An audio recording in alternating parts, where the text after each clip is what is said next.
Hello बच्चों, मेरा नाम शिवम शुक्ला है। आज मैं आपको केमिकल रिएक्शन और इक्वेशन के इम्पॉर्टेंट एमसीक्यू बता रहा हूँ। Multiple choice question 1। Which one of the following process involve chemical reaction. ये आपके 4 ऑप्शन दिए गए हैं। यहाँ करेक्ट आंसर होगा heating copper wire in the presence of air at high temperature. Question number 2. The number of atoms of each element is conserved in any chemical reaction. ये true है। Question number 3. Complete the missing variable given as x and y in the following reaction. तो ये आपकी reaction दी गई है। ये पूछ रहा है x और y क्या होंगे, तो x आपका सॉलिड होगा और y आपका एक्वस होगा, तो SnAQ।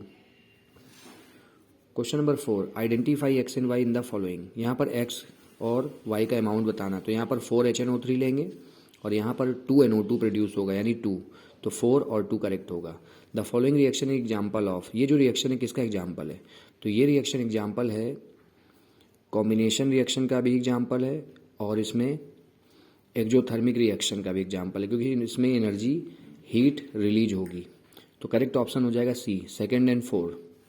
Ferrous sulphate crystal lose water when heated. तो फेरस सल्फेट क्रिस्टल का फॉर्मूला होता है FeSO4 7H2O।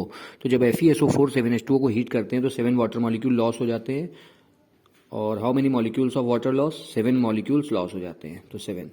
Heating of lime stone produces. तो जब CaCO3 को हीट करते हैं, तो जब हम लोग CaCO3 को हीट करते हैं, CaCO3 को हमने हीट कर दिया तो आपका बनेगा CaO प्लस CO2। इस CaO को हम लोग बोलते हैं quick lime.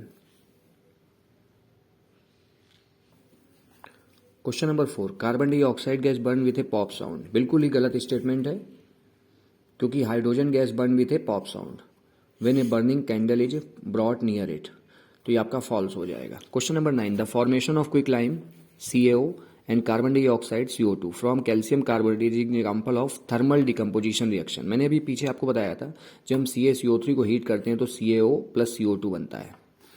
Electrolysis of water is a decomposition reaction. The mole ratio of hydrogen and oxygen gases liberated during electrolysis of water is 2:1. Question number 11.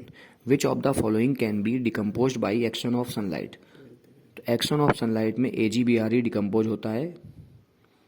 2AgBr gives 2Ag plus Br2। Sunlight की presence में reaction होती है, इसको बोलते हैं photochemical reaction.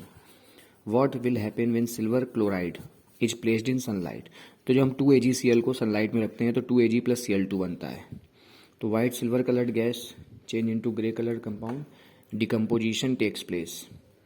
Question number 13. The heating of lead nitrate produces brown fumes. NO2 की brown fume produce होती है गैस, तो गैस आपकी होगी nitrogen dioxide, nitrogen dioxide. Question number 14. The carbonate of metal lead. तो देखिए लेड कार्बोनेट को हमने हीट किया, lead oxide plus carbon dioxide बनता है। तो वाइट सॉलिड, ये वाइट सॉलिड है, इसको हम हीट करते हैं तो पूछ रहा क्या बनता है, तो यहाँ पर आपका येलो सॉलिड बनेगा lead oxide. Which of the following एक एक्जोथर्मिक रिएक्शन। इसमें एक्जोथर्मिक रिएक्शन क्या है, तो dissolution of sodium hydroxide in water, ये आपका एक्जोथर्मिक रिएक्शन है। इस रिएक्शन में हीट रिलीज होगी। Identify the endothermic process. तो endothermic process water liquid convert हो जाएगा वाटर गैस में, तो ये जब वाटर को हम हीट करेंगे तो गैस में कन्वर्ट होगा, तो ऑप्शन ये करेक्ट है। बच्चों आज के लिए इतना ही। Good day, take care, God bless you all.